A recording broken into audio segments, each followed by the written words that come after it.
नमस्कार साथियों, ट्रिक वाले इस डिजिटल मंच पर मैं आपका हिंदी मित्र नरेश गोयल आपका हार्दिक अभिनंदन व स्वागत करता हूं। तो दोस्तों चलते हैं अपन अपना जो पाठ चल रहा था दोस्तों विलोम शब्द के ऊपर। ये देखिए, ये है आपके विलोम शब्द। क्या है? विलोम शब्द। तो देखिए दोस्तों, विलोम शब्द की ओर आगे बढ़ रहे हैं अपन। तो हमने अब तक जो विलोम शब्द किए थे उसके आगे की ओर बढ़े हैं दोस्तों। तो ये लीजिए, अगली स्लाइड दोस्तों आपके सामने आ चुकी है और ये है पहला शब्द आता है आपका भिखारी। दोस्तों भिखारी का अर्थ होता है भीख मांगने से, यानी कि उसकी निर्धनता में दी जा रही है। भिखारी गरीब का प्रतीक है। भिखारी का अर्थ होता है मांगना, जिसको हम कहते हैं याचक। क्या कहते हैं? याचक। तो भिखारी को भीख देने वाला कहलाता है दाता, या इसको हम कह सकते हैं अमीर। तो ध्यान रखें, भिखारी का क्या होगा? दाता। दाता का अर्थ ही होता है देने वाला। नेक्स्ट चलता हूं दोस्तों, ये है भीड़। भीड़ का हो जाएगा छीड़ या एकांत। देखिए भीड़ में क्या होता है? बहुत से लोगों का क्या होता है? वहाँ पर आगमन होता है, एकत्रित होते हैं। जब वो सारे लोग एक जगह पर एकत्रित होते हैं तो उसी को कहते हैं हम क्या? भीड़। और इसी भीड़ का जब हम बात करते हैं विलोम में तो वो हो जाता है एकांत। नेक्स्ट आता है भूत। भूत का मतलब वही बीता हुआ, और ये हो जाता है भविष्यत, यानी आने वाला समय।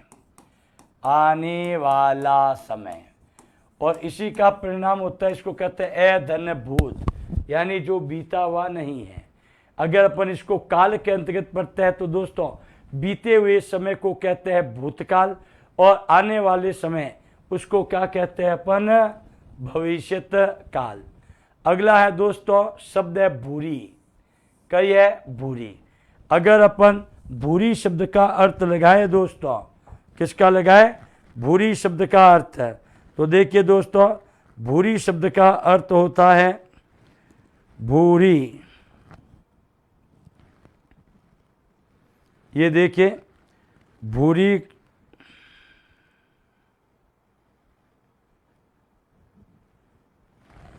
भूरी का अर्थ होता है बहुत अधिक। भूरी का अर्थ क्या होता है? बहुत अधिक। क्या होगा? बहुत अधिक, जिसको अपन कह सकते हैं अत्याधिक। अत्याधिक। अत्यधिक इसका होता है अल्प।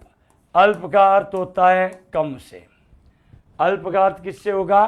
कम से। अब आता है दोस्तों अगला पॉइंट है हमारा, वो है भूषण। क्या है? भूषण। भूषण का अर्थ लगाएं तो भूषण का अर्थ होता है सजावट। इसको हम गहना भी कह सकते हैं।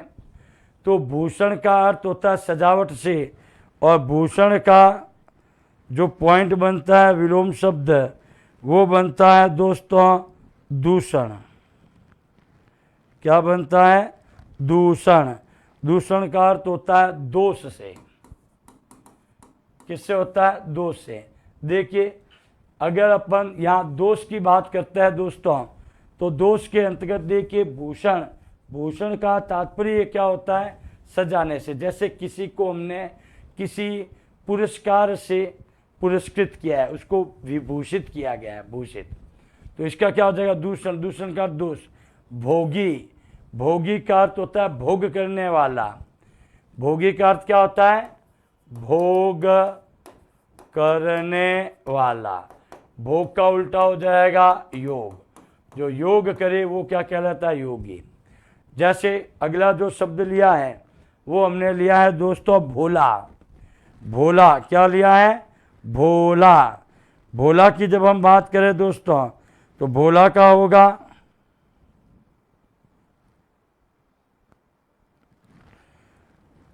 भोला का हो जाएगा दोस्तों चतुर। क्या हो जाएगा? चतुर। चतुर भी कह सकते हैं, चालाक भी कह सकते हैं। एक तो अपन कहते हैं यार ये तो मेरा भोला है, और एक बहुत चतुर है यानी कि चालाक है, उसकी चालाकी को तो हम पकड़ ही नहीं सकते। इसलिए भोला का विलोम शब्द, चाहे मैं इसको चालाक कहूँ चाहे मैं इसको चतुर कहूँ, दोनों का अर्थ एक ही है। नेक्स्ट है भोज्य। भोज्य, भोज्य शब्द आपका भोज में, देखिए भोज्य ओ की मात्रा है, शब्द हमारा क्या है? भोज्य। ध्यान रखें, ये लीजिए दोस्तों, शब्द है हमारा भोज्य। भोज्य का अर्थ होता है खाने, खाए जाने योग्य। भोज्य का अर्थ क्या होता है? खाए जाने योग्य, वो होता है क्या? भोज्य। दूसरा आता है अभोज्य।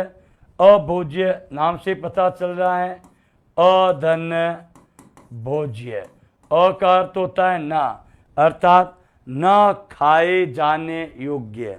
क्या होगा? न खाए जाने योग्य।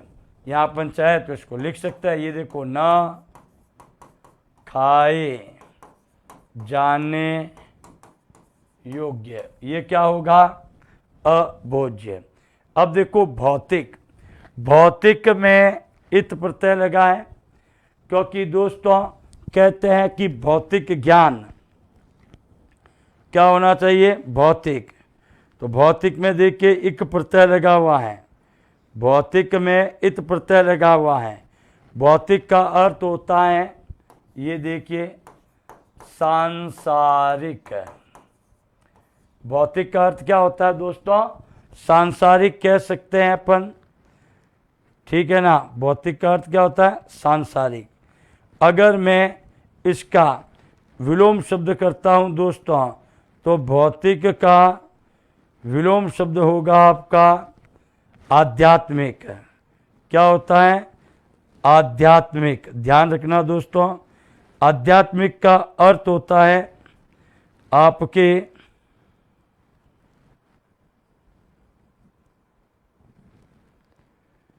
आध्यात्मिक का अर्थ होता है दोस्तों, आध्यात्मिक का अर्थ होता है दोस्तों ईश्वर से। किससे होगा? ईश्वर से।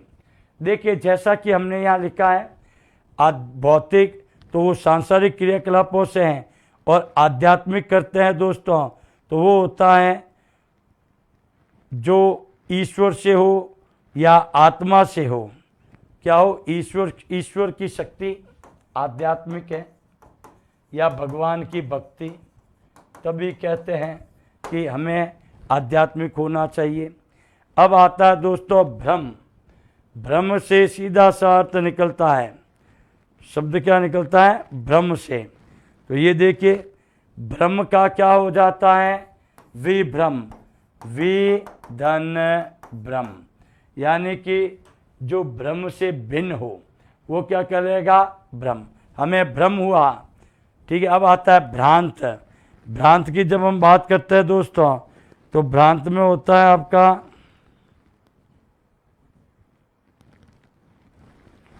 शब्द है हमारा दोस्तों भ्रांत।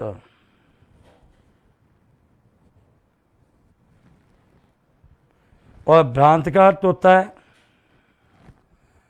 भ्रांत का अर्थ होता है दोस्तों किसी के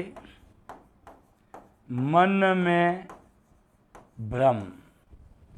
पॉइंट ध्यान रखना दोस्तों कि किसी के मन में भ्रम या गलत धारणा होती है, या गलत धारणा। शब्दों के अर्थ बड़े पावरफुल है दोस्तों, समय भले ही लगे लेकिन अर्थ का आप विशेष ध्यान रखें। क्या कहा मैंने? अर्थ का विशेष ध्यान रखें। देखिए भ्रांत का अर्थ होता है किसी के मन में भ्रम या गलत धारणा, तो ये हो जाता है निर्भ्रांत। निर्भ्रांत का मतलब होता है निर्धन भ्रांत।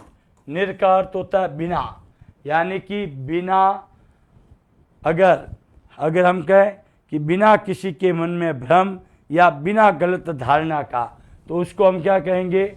निर्भ्रांत। चलता हूं दोस्तों अगली कड़ी की ओर। ये लीजिए अगली कड़ी हमारे सामने है। यस, अगली कड़ी आती है दोस्तों, जिसका अर्थ हमें दिया है मंगल। मंगल का तात्पर्य अच्छे से है। किससे है? मंगल का कार्यक्रम अच्छे से, अच्छे कार्यों से। इसीलिए देखिए अच्छे कार्यों से, इसीलिए हम कहते हैं कि मांगलिक कार्यक्रमों में हमेशा आनंद की प्राप्ति होती है। यानी कोई भी आप अच्छे कार्य करते हो, शुभ कार्य करते हो, मंगल को हम क्या कहते हैं? शुभ भी कहते हैं। तो उसका हो जाता है अमंगल। अमंगल का मतलब भी होता है अधन मंगल। क्या होता है? अधन मंगल, अर्थात जो शुभ ना हो। अब आता है दोस्तों मंद। मंद का अर्थ होता है धीरे। क्या होता है? धीरे या धीमे। इसका अगर अपन अगला पॉइंट लेवें तो धीमे का क्या होता है? तीव्र। तीव्र का अर्थ होता है तेज। जैसे मंद चलने लगी है हवाएं, तो हवा कैसे चलती है? मंद मंद, धीमे धीमे। और तीव्र गति से, घोड़ा तीव्र गति से दौड़ता है। अब आता है मधुर। मधुर का अर्थ होता है मीठा। और यह कटु। कटु का अर्थ होता है कड़वा। जैसे कोयल की मधुर वाणी सुनकर उसकी ओर सभी आकर्षित हो जाते हैं, बनिस्पत कौवे की कटु वाणी से। कौवा जो होता है वो कटु वाणी बोलता है, कड़वा बोलता है, काव काव करता है, इसलिए उसके पक्ष में कोई भी उसका साथ देने को तैयार नहीं होता। अगला है दोस्तों मनुज। मनुज शब्द के टुकड़े करें तो ये बनता है मनुधन ज।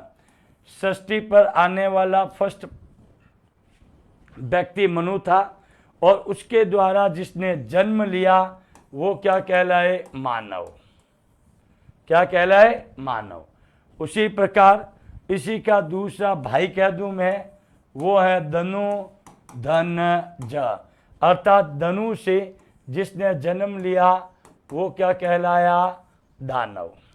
क्या कहलाया? दानव कहलाया। आगे बढ़ता हूं दोस्तों। मनुष्यता। मनुष्यता एक भाववाचक संज्ञा है। क्या है दोस्तों? भाववाचक संज्ञा है।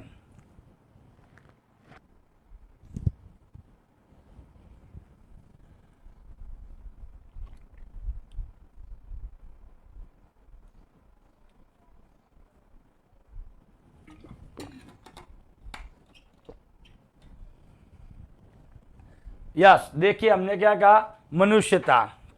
मनुष्यता क्या है? एक भाववाचक संज्ञा है, जिसके अंदर जब हम किसी व्यक्ति की सहायता करते हैं उसके, तो वो कहलाता है मनुष्यता। और इसी का विपरीत अगर उसके प्रति हम बुरा व्यवहार करते हैं तो वो होता है पशुता। क्या होता है? पशुता। नेक्स्ट ममता। ममता, ममता होता है वात्सल्य की मूर्ति। प्रेम, अपने बच्चे के प्रति जो वात्सल्य भाव होता है वो होता है ममता। और इसका विपरीत शब्द हो जाता है निष्ठुरता। निष्ठुरता होता है अर्थात जिसके हृदय में किसी भी प्रकार का प्रेम ना हो। अगला है दोस्तों मृत्य। मृत्य मृत से बना है। मृत्य किससे बना है? मृत से। मृत का मतलब होता है मृत्यु। तो जो मरना है तो उसका विपरीत हो जाएगा अमर, यानी कि जो कभी मरे ही नहीं। जो कभी मरेगा नहीं वो क्या कहलाएगा दोस्तों? अमर कहलाएगा। नेक्स्ट मलिन। मलिन का अर्थ होता है गंदा, मैला, कुचैला। और इसका हो जाता है निर्मल। निर्मल का अर्थ होता है बिना गंदगी के, या फिर इसको अपन स्वच्छ भी कहते हैं। स्वच्छ बोले तो सुधन अच्छा, जो अच्छा हो वो होता है स्वच्छ। अगला आता है दोस्तों महत्तम। महत्तम का मतलब होता है महानता से। और लघुतम, लघुतम होता है लघुता से। अगला आता है महात्मा। महाधन आत्मा। महात्मा का अगर अपन विग्रह करते हैं तो दोस्तों ये होता है महान है जो क्या आत्मा, वो होता है क्या महात्मा। और इसी का अगर मैं विपरीत करूं तो ये होता है दुरात्मा। दुरात्मा में होता है दोस्तों दुर्धन आत्मा। दुर का दुर उपसर्ग है जिसका अर्थ होता है बिना, बुरा, विपरीत। तो जो महानता के विपरीत है, बुरी, ठीक है, दुर का मतलब बुरा, बुरा आत्मा, तो वो होता है दुरात्मा। अगला देखो महान। महान का क्या हो गया तुच्छ। कहते हैं ना भाई साहब ये तो बहुत महान है और ये तुच्छ प्राणी है, क्या करेगा। अगला मान। मान में दोस्तों अप उपसर्ग लगाते ही मान का क्या बन जाता है अपमान। देखिए अप का अर्थ होता है बुरा ऑब्लिक हीन, विपरीत भी कह सकते हैं अपन, विपरीत कहें अपवन, अप बोलते विपरीत, यानी कि मान का विपरीत जो अर्थ निकलता है, विपरीत जो चलता है वो होता है अपमान। शब्द है मानव। मानव का वही दानव। मानव बोले तो मनु से जिसका जन्म हुआ वो कहलाए मानव, और इसके विपरीत शब्द आया हमारा दानव। दानव का मतलब होता है धनु से जिन्होंने जन्म लिया। ध्यान रखें, ऐसी स्थिति में अपन ये कह सकते हैं दोस्तों कि आप ध्यानपूर्वक देखें कि मानव और दानव में मनु धन अप्रत्यय लगा है, जिसका अप्रत्यय होता है तद्धित प्रत्यय के अंतर्गत। और तद्धित प्रत्यय के अंतर्गत भी आपका ये जो बिंदु आता है वो आता है दोस्तों अप्रत्यय तद्धित प्रत्यय। अप्रत्ययवाचक तद्धित प्रत्यय का मतलब होता है संतान का बोध। और यहाँ अगर हम ध्यान से देखें तो संतान का बोध हो रहा है। मनु की जो संतान हुई वो कहलाई मानव, और धनु की जो संतान हुई वो कहलाई दानव। नेक्स्ट चलता है दोस्तों अगली स्लाइड की ओर। ये लीजिए आपके सामने आ चुकी है दोस्तों, शब्द है हमारा मितव्ययी। देखो ध्यान से, मितव्ययी का अर्थ होता है दोस्तों कि कम खर्च। कम खर्च बोले तो जहां आवश्यकता होगी, आवश्यकता अनुसार खर्च होता है। क्या होता है आवश्यकता अनुसार जहां खर्च होता है दोस्तों, उसी को हम क्या कहते हैं मितव्ययी।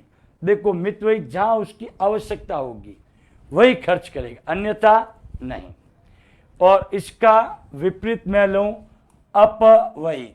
अपव्ययी का मतलब अप का अर्थ होता है बुरा। जहां आपका खर्च, जहां खर्च किसके लिए होता है बुरे के लिए, तो वो आपका क्या है अपव्यय। अगर मैं इसको अपनी भाषा में कहूं, जहां आवश्यकता ही नहीं है वहां अगर आप पैसा खर्च करते हो तो वो आपका अपव्यय है। क्या है अपव्यय। उदाहरण तौर पे अगर आपको गाड़ी की आवश्यकता ही नहीं है, कोई आवश्यकता फिर भी आप गाड़ी खरीदते हो, तो उस पैसों का क्या हुआ अपव्यय हुआ।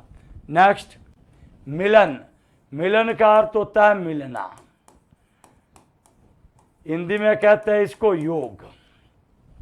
क्या कहते हैं योग। वो मिलना का जब विपरीत करेंगे तो ये होगा विछो। विछो का अर्थ होता है बिछड़ना, यानी कि हिंदी में इसको कहेंगे वियोग। योग का अर्थ मिलना, वियोग का अर्थ बिछड़ना, जिसको हम कहते हैं बिछड़ना। अगला आता है दोस्तों मिथ्या। मिथ्या का अर्थ होता है भ्रम। हमें मिथ्या हुई, हमें क्या हुई मिथ्या हुई है, अर्थात हमें क्या हुआ है भ्रम हुआ है। तो मिथ्या का क्या होता है सत्य। सत्य को कहते हैं यथार्थ। क्या कहते हैं यथार्थ। यथार्थ, यथा धन अर्थ वास्तविकता है। अब देखिए दोस्तों अगला शब्द आता है हमारा मीत। क्या आता है मीत। देखिए दोस्तों मित है, ये ध्यान रखें छोटी है, तो शब्द क्या बनेगा मित। मित का अगर अपन देखें तो इसका अर्थ होता है नपा तुला। मित का अर्थ क्या होता है? नपा तुला। अगर मैं इसका दूसरा अर्थ लिखूं तो मैं कह सकता हूं सीमित। क्या कह सकता हूं? सीमित। लेकिन वही दोस्तों जो आपका अगला पॉइंट बनता है वो बनता है अपरिमित। अपरिमित का अर्थ है दोस्तों, देखिए, जहां असीमितता है, जहां क्या है? असीमित होता है। ठीक है ना? तो मित का अर्थ होता है नपा तुला, सीमित, और अपरिमित का अर्थ होता है, देखो, अधन परि धन मित। देखो शब्द के टुकड़े भी करोगे तो भी आपको बोध हो जाएगा। अपरिमित, देखो इसमें अधन परि धन मित, सॉरी, परिधन मित। देखो दोस्तों यहां अपन देख सकते हैं अधन परिधन मित, अपरिमित। अपरिमित का अर्थ है, अ का मतलब न, परि बोले तो चारों ओर, मित बोले तो सीमित, यानी कि जिसके चारों ओर सीमित ही नहीं है। और जब सीमित ही नहीं है इसका मतलब क्या हुआ? बहुत सारा है। तो ये होता है अपरिमित। मुनाफा, मुनाफा का अर्थ होता है नफा, लाभ, और नुकसान, नुकसान का अर्थ होता है हानि। कहते हैं कि दोस्तों व्यापार में नफा नुकसान देखा नहीं जाता, यानी कि मुनाफा भी हो सकता है तो कभी कभी नुकसान भी उठाना पड़ता है। अगला शब्द आता है मुख्य। मुख्य का मतलब भी होता है मुख्य, और मुख्य का विपरीत होता है गौण, यानी जिसके होने या ना होने से कोई फर्क नहीं पड़ता। अगला आता है मुख्य, अगला आता है पृष्ठ। देखो मुख्य का मतलब जो होता है वो ध्यान रखें, शब्द है मुख्य।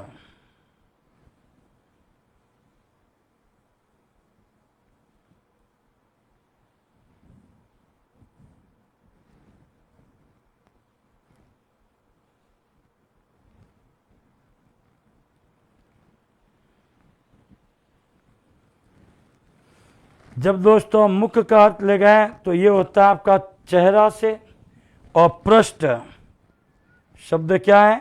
पृष्ठ, क्योंकि मुख से तात्पर्य मुख से ही होता है, जबकि जब शब्द लेते हैं पृष्ठ,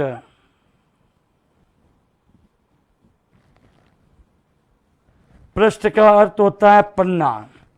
ठीक है, अंतिम, ये मैन है, ये लास्ट है, ये कह सकते हैं।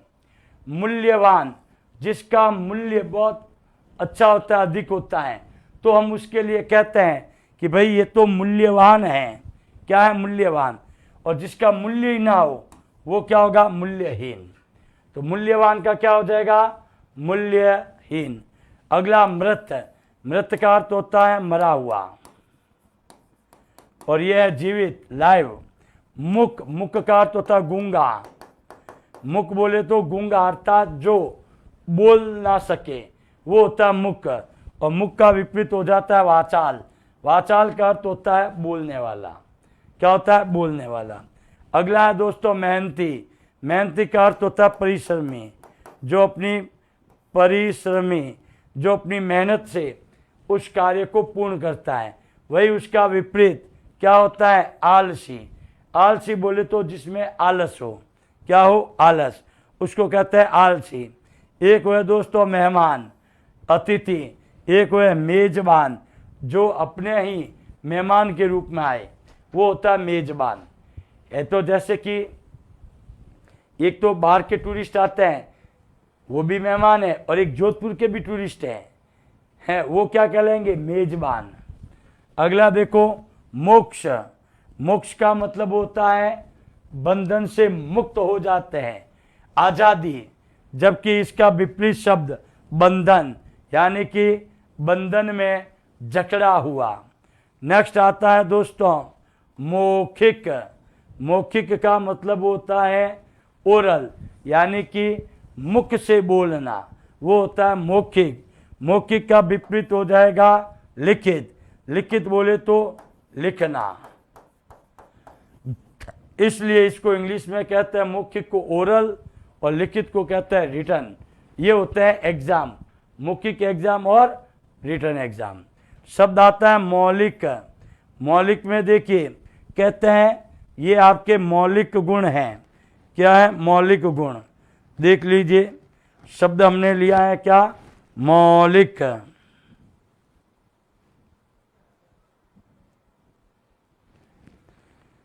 मौलिक, मौलिक का अर्थ होता है मूल संबंधी। अगर मैं दोस्तों यहां लिखूं, देखिए मौलिक यानी कि मूल संबंधी। शब्द क्या है दोस्तों? मूल संबंधी। इसको हम कह सकते हैं असली, असली। इसको हम कह सकते हैं वास्तविक। अब देखो दोस्तों मौलिक का क्या लिखा है? अनुदित। अगर मैं इसके टुकड़े भी करूं तो ये बनता है अनुधन उदित। क्या बनता है? अनुधन उदित। उसके बाद में आता है देखो मृदु। मृदु से तात्पर्य मधुरता से है। जैसे हमारे बेनीवाल जी के मृदु वचन सुनकर दिल बाग बाग हो गया। किशोर बेनीवाल के मृदु वचन सुनकर दिल क्या हो गया? गार्डन गार्डन हो गया। अगर इसका विपरीत देखिए कठोर। क्या है? कठोर। तो दोस्तों फटाफट इसको एक बार अच्छे से दृष्टिपात कीजिए, तब तक हम बढ़ते हैं आगे।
दोस्तों चलते हैं अपन अगली स्लाइड की ओर।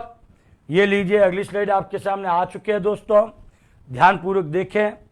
अगला शब्द है आपका यथार्थ। अब आता है यह से। देखिए दोस्तों, आई थिंक म से आ चुका आपका। अब म के बाद आता है आपका य र ल व श श ह। तो य से है आपका, देखिए यथार्थ। यथार्थ का जब अपन विलोम करते हैं, किसका है? यथार्थ का। हालांकि दोस्तों यथा धन अर्थ इसका बनता है, क्या बनता है? यथा धन अर्थ। तो यथार्थ का जो अर्थ होता है दोस्तों, जैसा होना चाहिए ठीक वैसा, जैसा होना चाहिए ठीक वैसा, ये होता है यथार्थ का अर्थ। जैसा होना चाहिए वैसा, यानी कि अपन इसको वाजिब कह सकते हैं। क्या कह सकते हैं? वाजिब। इसका विलोम शब्द होगा दोस्तों आदर्श। क्या होगा? आदर्श। आदर्श बोले तो इसको हम श्रेष्ठतम अवस्था कह सकते हैं। श्रेष्ठतम अवस्था, ठीक है ना? तो ये हो गया यथार्थ का आदर्श। शब्द है यथेष्ट। यथेष्ट में जब अपन दोस्तों प्रयोग करते हैं तो अपन देख सकते हैं कि यथेष्ट का जो अर्थ है, शब्द है हमारा क्या? यथेष्ट। ये देखिए दोस्तों, यथेष्ट में यथेष्ट का अर्थ होता है जितना इष्ट हो, क्योंकि ये बनता है आपका यथा धन इष्ट, जिसका तात्पर्य है जितना इष्ट हो या जितना चाहिए उतना। जितना चाहिए उतना, इसी का विलोम शब्द होता है दोस्तों अपर्याप्त। अपर्याप्त यानी कि जो पर्याप्त नहीं है, जितना चाहिए उतना नहीं, उससे कई गुना अधिक अपर्याप्त हैं। अगला पॉइंट देखिए, यश। यश का क्या हो जाता है? अपयश। दोस्तों हालांकि इस शब्द का अर्थ अपने आप में पूरा है दोस्तों, क्योंकि हमारा शब्द ही क्या है? यश। और यश का अर्थ होता है दोस्तों ख्याति। क्या होती है? ख्याति, या फिर इसको हम कह सकते हैं प्रसिद्धि। तो जब ख्याति का विपरीत अर्थ निकल जाता है तो दोस्तों उसको कहते हैं अपयश। अप का अर्थ होता है बुरा, तो यहाँ होती है बुरी ख्याति। क्या होती है? बुरी ख्याति। अब देखिए यशस्वी। यशस्वी बोले तो वही प्रसिद्धि पूर्वक। और कलंकित, कलंक में इत प्रत्यय लगा है। कलंक का मतलब भी क्या है? बुरा से है। तो जो बुराई की प्रति होती है वो होता है क्या? कलंकित। नेक्स्ट चलते हैं दोस्तों, शब्द है यांत्रिक। यांत्रिक में अगर अपन शब्द का प्रयोग करें तो दोस्तों सीधा सा पता चलता है कि यांत्रिक में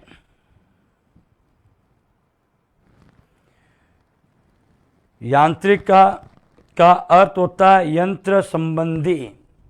क्या अर्थ होता है? यंत्र संबंधी, जिसको हम कहते हैं मशीनों से, यानी जो कार्य मशीनों से होता है वो होता है दोस्तों यांत्रिक। और यांत्रिक का विलोम शब्द जो होगा वो होगा दोस्तों जहन। क्या होगा? जहन। और जहन का अर्थ होता है दिमाग या मस्तिष्क से। दिमाग, दिमाग बोले तो वही मस्तिष्क, और ये होता है मशीनों से। अब होता है याचक। याचक का अर्थ होता है दोस्तों मांगने वाला, वो होता है क्या? याचक। और याचक का विलोम शब्द होता है देने वाला, और देने वाला होता है उसको क्या कहते हैं? दाता। क्या कहते हैं? देने वाले को दाता कहते हैं, ध्यान रखना। अगला आता है योग। योग का अर्थ होता है मिलना। और वियोग, वियोग का अर्थ होता है बिछड़ना। क्या होता है? बिछड़ना। ये ध्यान रखिए, श्रृंगार रस के अंतर्गत जो रति स्थायी भाव है, उस श्रृंगार में योग और वियोग दोनों बिंदुओं को दर्शाया जाता है। वही आ गया योगी एंड भोगी, योग करने वाला, भोग करने वाला। अब आता है दोस्तों मेन चीज, वो है यौवन। ध्यान रखना, शब्द क्या है? यौवन है। यौवन का अर्थ होता है युवा अवस्था से, और यौवन का युवा से हो जाता है वृद्धा की और वार्धक्य। शब्द है यद्यपि तो तथापि। युद्ध, युद्ध होता है तो दोस्तों चारों ओर अशांति ही फैलती है, ये हमेशा ध्यान रखना। जब युद्ध होगा तो चारों ओर क्या फैलेगी? अशांति। और अशांति का विलोम शब्द क्या हो जाएगा? शांति। बिल्कुल शांत वातावरण है, कहीं कुछ भी नहीं हो रहा है, बिल्कुल लोग मजे से रहे, शांति है। और वहीं युद्ध होता है, लोग इधर उधर भागते हैं, दौड़ते हैं, किसके ऊपर बम, गोला, गोली, किसका शिकार हो कुछ नहीं कह सकते, चारों ओर कोहराम मचा होता है, अशांति ही अशांति होती है। नेक्स्ट आता है दोस्तों रंक। रंक का अर्थ होता है दोस्तों गरीब से। रंक का अर्थ किससे होता है? गरीब से होता है, ये ध्यान रखिए। किससे होगा? गरीब से। और रंक का गरीब कह दे अपन, निम्न वर्ग से कह दे अपन, तो वही होगा। ध्यान रखें दोस्तों, अगर मैं रंक का कहूँ राजा, तो राजा देखो कहाँ राजा न कहाँ रंक, ठीक है, गरीब से, अमीर से।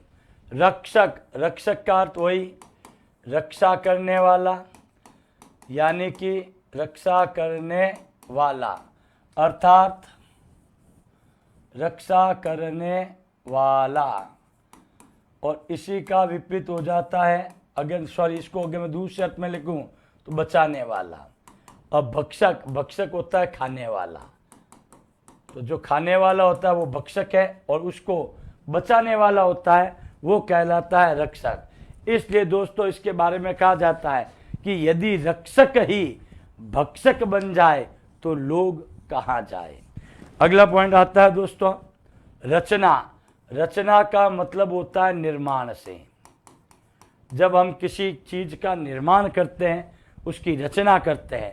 और यही उल्टा अगर मैं कहूँ ध्वंस, ध्वंस का अर्थ होता है तहस नहस होना।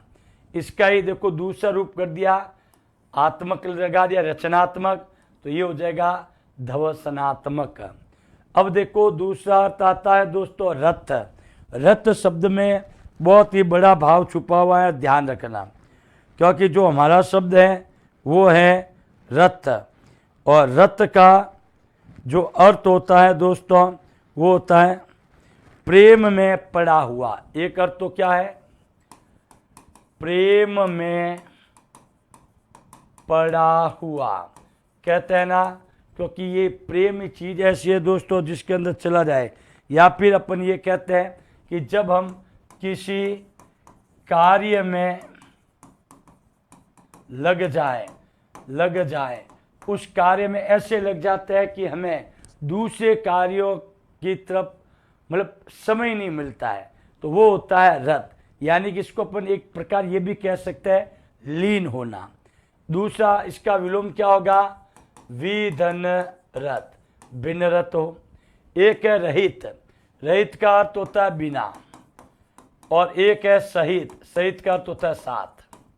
एक तो बिना है, जैसे कि मैंने कहा कि वहाँ आमंत्रित किया गया, ध्यान रखें कि आपको केवल आमंत्रित किया है, आपको भोजन रहित आना है। एक मैंने कहा आपको निमंत्रित किया गया है, यानी आपको भोजन सहित वहाँ आपका कार्यक्रम है। अगला है राग। राग का क्या हो जाता है? विराग। देखिए जब किसी की गाने की राग अच्छी होती है तो उसकी प्रशंसा होती है, और उसी प्रशंसा में जब अपन विधन राग कर देते हैं तो वो क्या हो जाता है? विराग हो जाता है। दोस्तों ध्यान रखें, क्या हो जाता है? विधन राग। उसी प्रकार दोस्तों वही देखो राजा, या ऊपर आया था, राजा को रंक भी कहते हैं, प्रजा भी कहते हैं, रानी भी कहते हैं, यानी कि इतने अनेकार्थक शब्द है। तो देखो गरीब के लिए भी राजा है, जनता के लिए, प्रजा के लिए भी और रानी के लिए भी। रात्रि, रात्रि का अर्थ होता है रात, और दिवस, दिवस का अर्थ होता है क्या, दिन। सीधा सा पता चलता है रात्रि का क्या होगा, दिवस। अगला आता है रीता। रीता का मतलब होता है खाली। रीता का मतलब क्या होता है, खाली, जबकि ये क्या है, भरा। तो जो पात्र रिक्ता है, रिक्त है। देखिए दोस्तों, अनेकार्थक शब्द का जब हम प्रयोग करते हैं तो इसका एक अर्थ मैं आपके सामने और भी प्रस्तुत कर सकता हूं दोस्तों।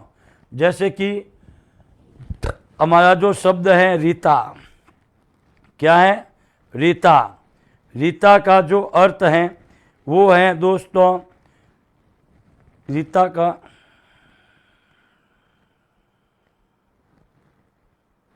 मोती भी होता है। रीता का ध्यान रखना, खाली भी है, या एक अपन इसको कहते हैं अभाव। क्या कह सकते हैं, अभाव। अब देखो एक आता है रुचिकर।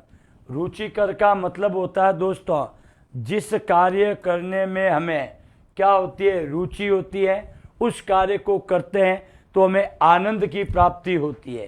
किसकी प्राप्ति होती है, आनंद की प्राप्ति होती है। वही अगर जिस कार्य को करने में हमें आनंद की प्राप्ति नहीं होती है तो वो हमारा कहलाता है अरुचिकर। नेक्स्ट आता है रुक्ष। देखिए दोस्तों, रुक्ष शब्द की जब हम बात करें तो रुक्ष शब्द का जो अर्थ होता है हमारे सामने वो होता है रुक्ष।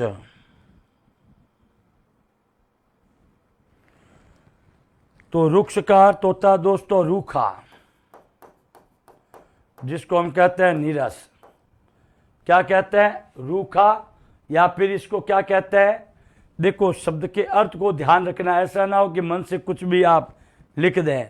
तो रुक्ष का जब अपन विलोम करते हैं तो वो होता है मृदुल। क्या होता है, मृदुल होता है।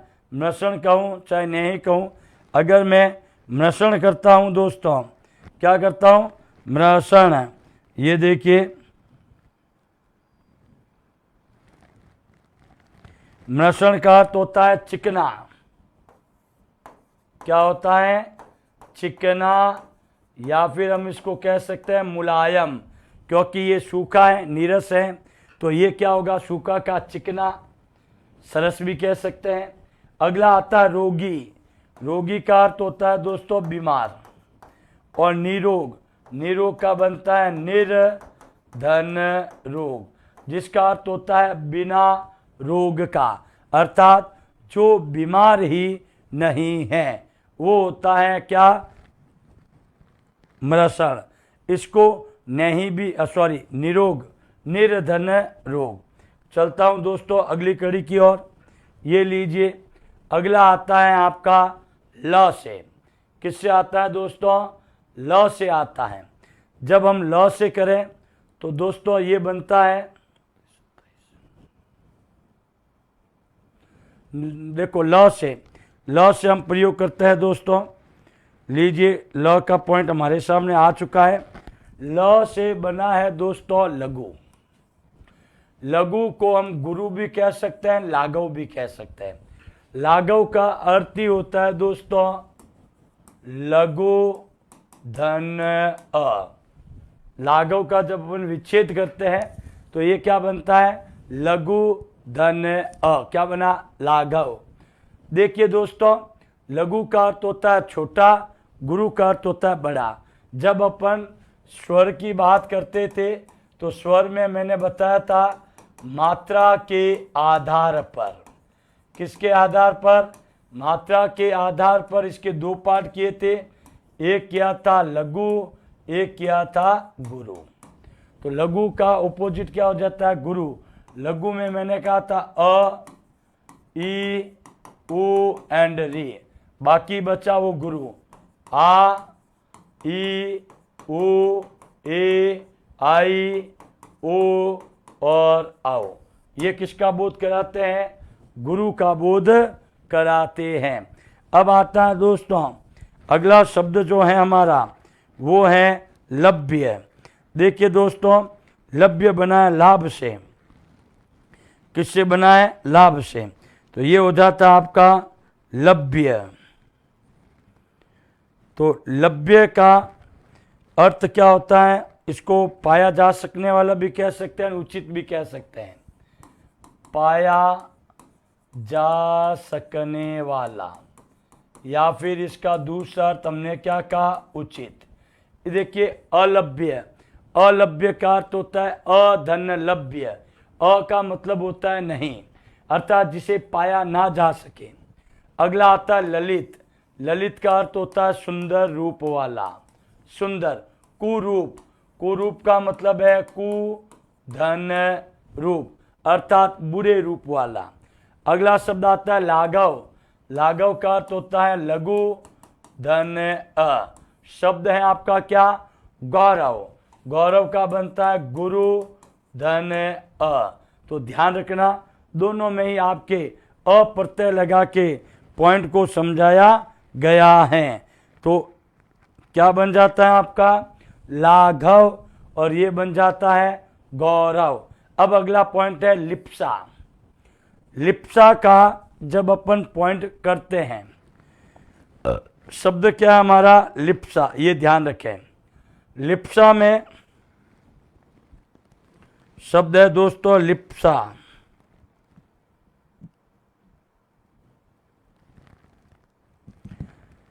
लिप्सा का अर्थ होता है दोस्तों चाह।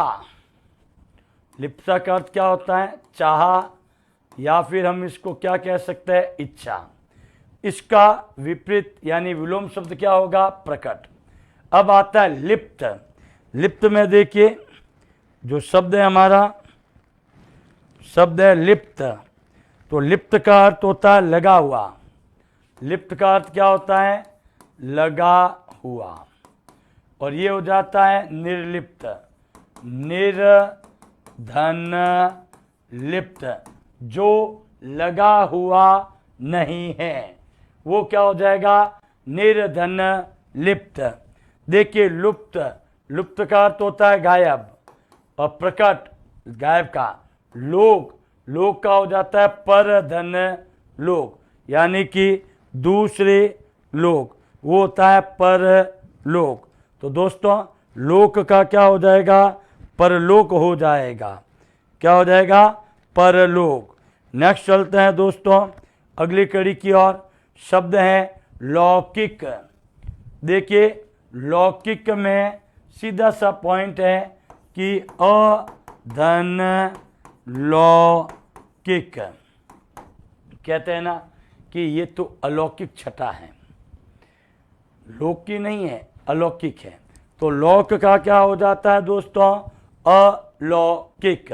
तो दोस्तों ये थी हमारे इस पॉइंट की कड़ी। ध्यान रखें, एक शब्द मैं आपको और बता देता हूं दोस्तों, ध्यान रखें कि जब अपन इसका प्रयोग करते हैं तो इसमें एक चीज़ हमें ध्यान रखनी है। जो शब्द हमने लिखा है दोस्तों, ये देखिए ध्यानपूर्वक, शब्द था हमारा लौकिक। शब्द क्या था? लौकिक। लौकिक का तात्पर्य हमारा क्या होता है? जो होता है संसार से होता है, सांसारिक। शब्द क्या बन जाता है? सांसारिक। और जब संसार से अलग हो जाता है तो वो कहलाता है आपका क्या? अलौकिक। तो दोस्तों ये हमारे ल से संबंधित जो विलोम शब्द के पाठ थे वो हमने किए हैं। इसी के साथ अपने शब्दों को विराम देता हूं दोस्तों। धन्यवाद। जय हिंद, जय भारत।